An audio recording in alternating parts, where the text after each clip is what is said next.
Isang mapagpalang umaga sa ating lahat, mga kapatid ko kay Kristo, mula sa The Solid Rock Morning Devotion.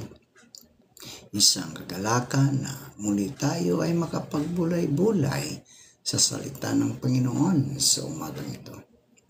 Mga ilang minutong pagbubulay-bulay ng mga salita ng Panginoon upang papurihan at sambahin ang ating Panginoong Hesukristo. Ang ating pong pagbubulay-bulayan ngayong umaga ay matatagpuan sa mga taga-Efeso, Kabanata 6, talatang 1 hanggang 3. Mga anak, sundin ninyo ang inyong mga magulang sa Panginoon, sapagkat ito ang nararapat. Igalang mo ang iyong ama at ina. Ito ang unang utos na may kalakip na pangakong ikaw ay giginhawa at hahaba ang iyong buhay sa lupa. Pinagpala na po tayo sa pagkabasa at pagkarinig ng kanyang salita. Ang paggalang sa ama at ina ay ang pagpapakita ng respeto sa kanila sa salita at sa gawa at pagkakaroon ng mataas na pagtingin sa kanilang posisyon bilang magulang. Ang pagbibigay galang ay pagrespeto hindi lamang dahil sa merito, kundi dahil na rin sa kanilang mga edad. Ang mga anak sa lahat ng nakakatandang gulang ay dapat na igalang, lalong-lalo na ang kanilang mga magulang, kahit na ang kanilang mga magulang ay hindi karapat-dapat sa kanilang paggalang. Tayo po ay manalangin. Maraming salamat, Panginoon, sa magdamag na pagbabantay ninyo sa amin at sa aming mga mahal sa buhay. Nagpapasalamat din kami na sa isang araw at pagkakataon na iyong ibinigay sa amin upang makapiling namin ang aming mga mahal sa buhay at maipamahagi sa aming kapwa ang aming pagmamahal at pagkalinga. Maraming salamat din, Panginoon, sa pagkakataon na maipakita sa iyo ang aming pananampalataya. Ama, sa pagdaan ng mga araw, unti-unti kong nauunawaan ang mga dahilan kung bakit mo ako inilikha. Unti-unti ko nang naunawaan kung bakit ako umiiral ngayon sa mundong ito. Maraming salamat sa laging pagpapala ninyo sa akin na ako'y naririto upang maglingkod at sumamba sa iyo. Maraming salamat, Panginoon, sa patuloy na pagpapaalaala sa akin na ako'y naririto upang tumulong sa aking kapwa.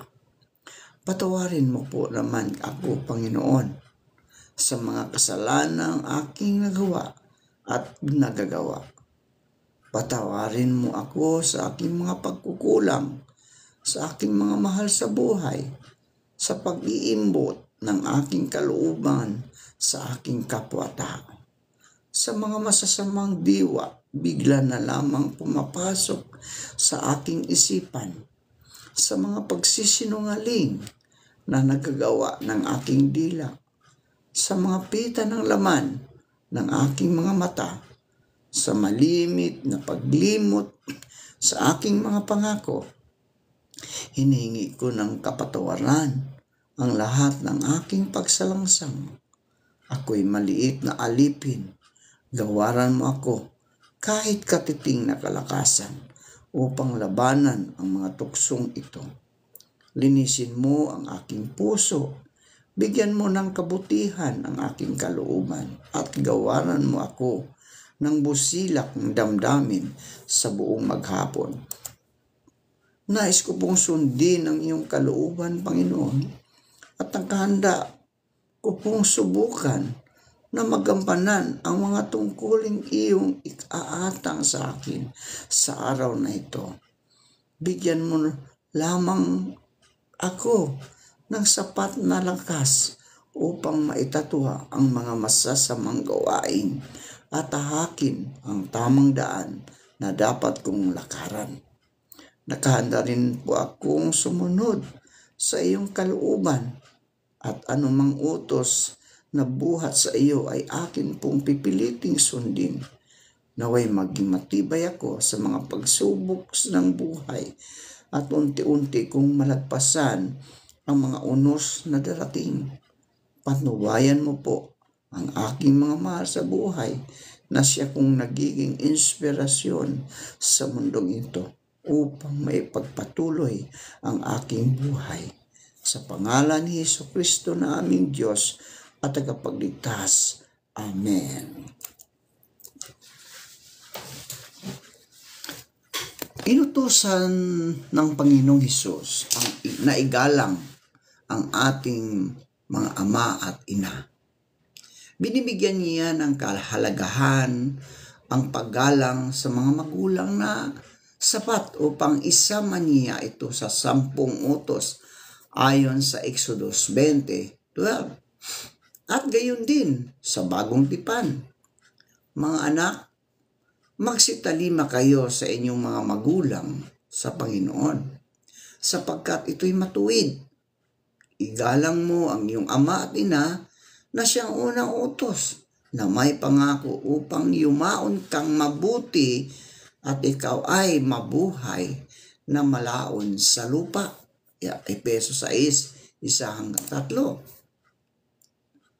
Ang paggalang sa ama at ina ang tanging utos sa kasulatan na may kasamang pangako na pagkakaroon ng mahabang buhay bilang gantimpala. Ang mga magulang sa kanilang mga magulang ay pinagpapala. Jeremias 35:18-19. Sa kabaliktaran, ang mga taong may makasalanang pag-iisip at mga taong nagpapakita ng kawalan ng takot sa Diyos ay kinikitaan ng pagsuway sa kanilang mga magulang. Si Solomon, ang pinakamatalinong taong nabuhay sa mundo, ay hinimok ang mga anak na igalang ang kanilang mga magulang.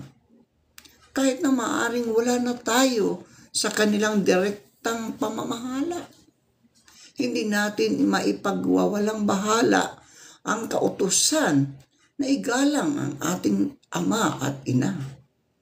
Maging ang Panginoong Hesus, maging ang Panginoong Hesus, ang anak ng Diyos, ay ipinasakop ang kanyang sarili sa kanyang mga magulang dito sa lupa. Lucas 2:51. At sa kanyang ama sa langit. Bilang pagsunod sa halimbawa ni Jesus, dapat nating igalang ang ating mga magulang kung paano tayo buong paggalang na lumalapit sa ating ama sa langit. Walang pag-alinlangang inuutosan tayo, mga kaibigan, na igalang ang ating mga magulang. Ngunit, papaano? Igalang natin sila sa ating gawa at pag-uugali. Ayon sa Marcos 7:6, igalang natin ang kanilang mga hindi sinasabi at sinasabing mga kahilingan. Dinidinig ng pantas na anak ng turo ng kanyang ama, ngunit hindi dinidinig ng mangduduwahagi ang saway. Kawikaan 13:1. Sa Matthew 15:3-9, ipinaalaala ni Jesus sa mga Parisiyo ang utos ng Diyos na igalang ang kanilang ama at ina.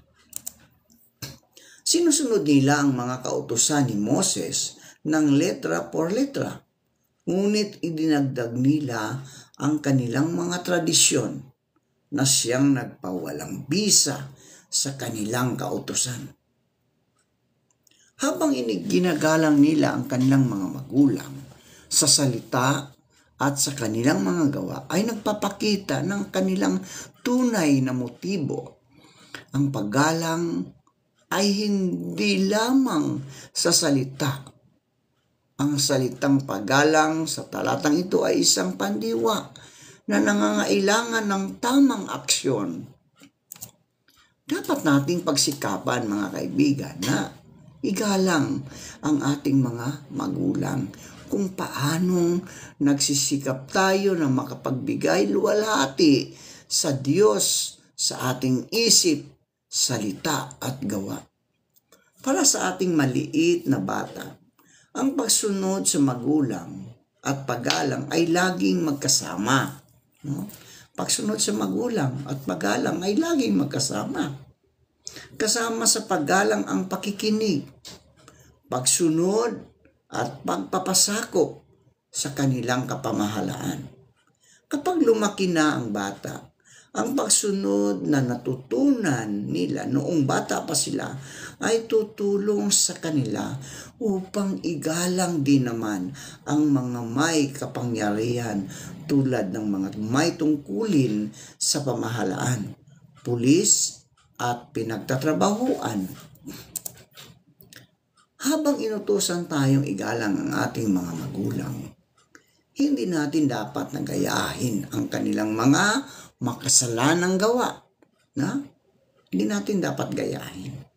Kung pinapagawa ng isang magulang ang kanyang anak na isang bagay na malinaw na sumasalungat sa utos ng Diyos, nararapat na sundin ng batang iyon ang Diyos sa halip na ang kanyang mga magulang. Malinaw na malinaw yan, no? Nararapat na sundin ang Diyos. Kung inutusan tayo ng ating mga magulang na hindi maganda, sundin ang Diyos. No? Hindi ang ating magulang. Kasi hindi maganda yung inutos pinapagawa. Ayon sa mga gawa, 5:28. Ang paggalang ay umaani ng paggalang. Totoo po yun, mga kaibigan. No? Ang paggalang ay umaani ng paggalang. Hindi palalampasin ng Diyos ang mga taong hindi gumagalang sa kanilang mga magulang. Kung nais nating bigyan kasiyahan ng Diyos at pagpalain niya tayo, dapat nating igalang ang ating mga magulang. Ang paggalang ay hindi madali, hindi laging masaya at hindi natin kaya sa pamagitan ng ating sariling lakas. Ngunit, ang paggalang sa magulang ay isang tiyak na landas upang makamit ang ating layunin sa buhay, ang magbigay lugod sa Diyos. Mga anak, magsitalima kayo sa inyong mga magulang sa lahat ng mga bagay sapagkat ito'y totoong nakalulugod sa Panginoon. Colosas 3:20. Manalangin tayo. Salamat, Panginoon, sa mga salitang aming na pagbubulay-bulayan ngayong umaga. Totoo nga po na utos mo, O Diyos, na igalang namin ang aming mga magulang bilang mga anak. Dahil kami magkakaroon ng buhay na walang hanggan. Pangako mo ito, Diyos. Kaya kami, O Diyos, bilang mga anak, kami po ay gumagalang sa aming mga magulang. Lalo-lalo na sa aming Diyos na tagapagligtas. Salamat, Panginoon, sa mga biyayang pagkakaloob mo ngayong araw na ito sa amin. Iligtas mo kami sa anumang kapahamakan, sa aming pagpasok sa trabaho. Ingatan mo kami, O Diyos. Ilayo mo kami sa anumang mga pagsubok sa buhay. Lord, sa umagang ito, pinupuri kita, pinasasalamatan. Pagpalain mo po ang lahat ng nakikinig ngayong umaga, O Diyos, sa iyong mga salita. Ingatan mo sila. Ilayo mo sila sa anumang kapahamakan, maging ang kanilang mga mahal sa buhay, upang sila, O Diyos, ay magkaroon ng pagkakataon na sumamba, makinig sa iyong mga salita. Tulungan mo sila sa lahat ng kanyang mga pangangailangan. Ikaw, O Diyos, ang siyang magbibigay sa kanila ng proteksyon sa araw-araw.